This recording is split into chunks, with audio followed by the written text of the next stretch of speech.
Okay, John Minkler, I'm so glad you're here. And my name is Marcia Ingrao, and I am the current treasurer and website manager for San Joaquin Valley Council of Social Studies.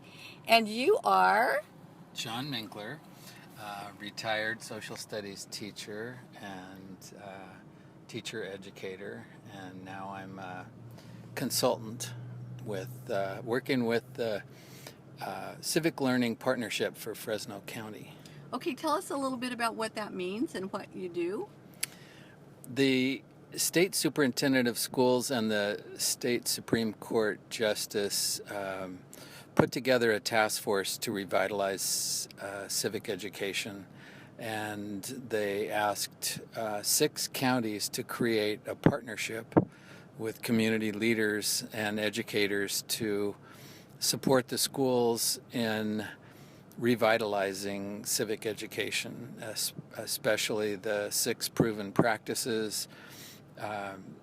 And we have been able to secure 5 counties to pass a resolution, or 5 districts to pass a resolution committing to revitalizing civic education in Fresno County. Excellent. Now, I'm going to stop you because I would imagine that some of our listeners do not know what the 6 promising practices of civic education are. So could you just briefly state what at least some of them are? Okay, so one of them is high quality classroom instruction according to the state standards.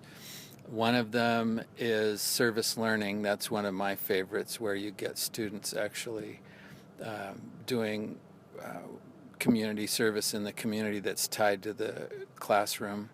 Another is simulations like mock trial or programs like History Day. Another is student governance, where students are actually involved in solving problems and governing the school and their classrooms and the school. One of them is extracurricular activities that involve community engagement, like FFA or other kinds of programs where students are learning Robert's Rules of Order and learning how to initiate projects. Another one is classroom discussions of controversial issues and having the opportunity to practice civil dialogue about controversial issues. Excellent. So that gives everybody a little bit more clue as to what you're talking about when you're saying the 6 promising practices. So I'm going to just real quickly go to my questions here that I wanted to ask you.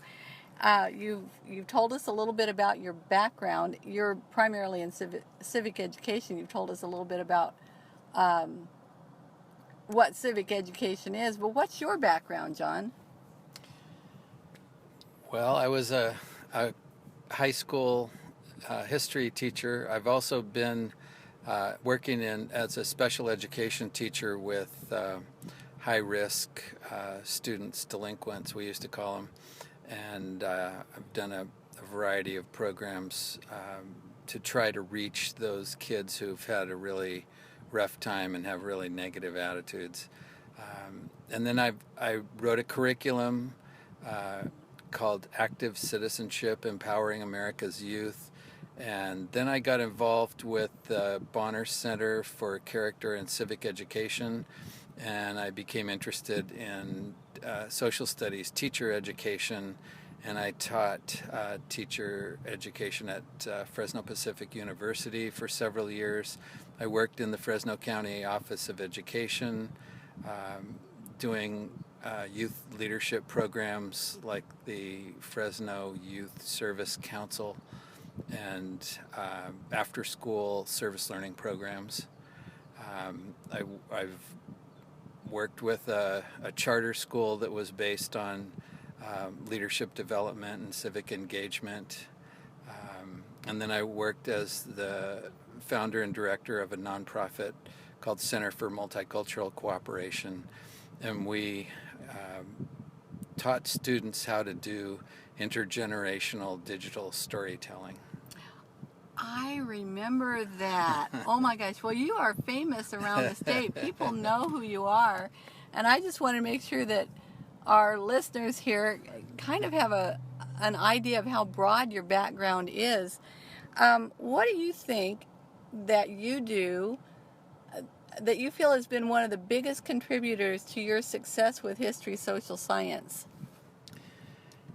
I've been able to demonstrate that it's really worthwhile to use the methodology of service learning or civic engagement as a way of teaching young people the rights and responsibilities of citizenship and the principles that our country is based on.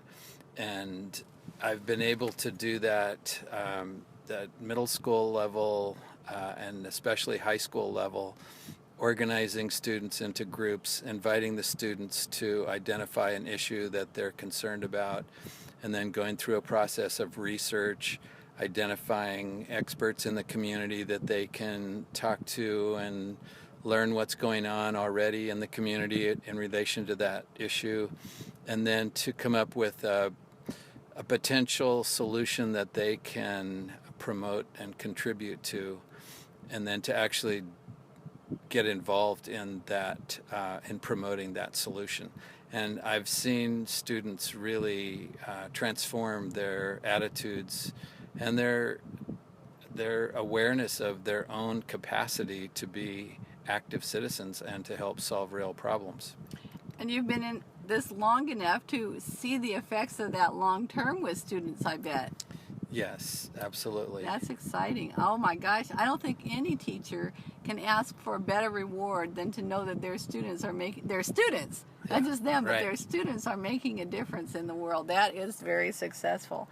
What opportunities do you anticipate for teachers and students to realize that you would attribute to your new middle school project, the curriculum or the events or your program that you're doing right now with middle school students?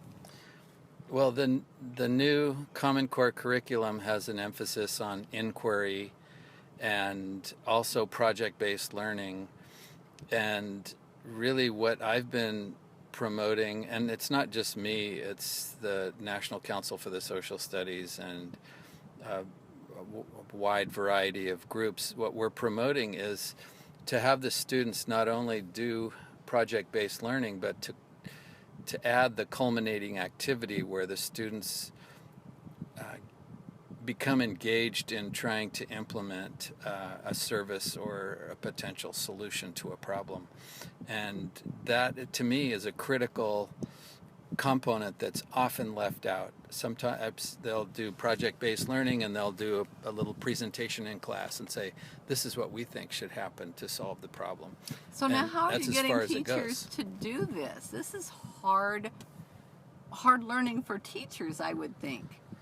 It depends. I've been training teachers to do this for 25 years, and there are some teachers who just aren't comfortable doing that, and it takes a lot of encouragement and skill development. But there are many teachers who just naturally see this as the ultimate way of civic education is to guide the students to become engaged in civic action. And for many teachers, it's not difficult to get them involved if there is support from the administration and they have support from the community. One of the things that our Civic Learning Partnership is doing is to provide community experts to go into the classroom to support student civic engagement projects. So we have over 100 attorneys who have signed up for a speakers bureau to go into classes and assist student projects. And we have a veteran speakers bureau, and they're also willing to go into classes. And the League of Women Voters for a long time has had speakers who are willing to go in. So now when I go talk to teachers about doing the civic inquiry projects, I'm able to help those student groups connect with experts from the community, and it takes a little pressure off the teachers who don't have to go out and find those contacts. I know how busy it is for teachers. I've been there, and so it's nice to be able to provide that service for the teachers. And you must provide some service in getting the administration behind them as well.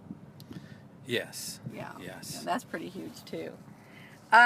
What concerns or obstacles do you think that teachers, social studies teachers, face right now? I guess it's often administrative support and permission to engage students in these kinds of activities. Some administrators feel like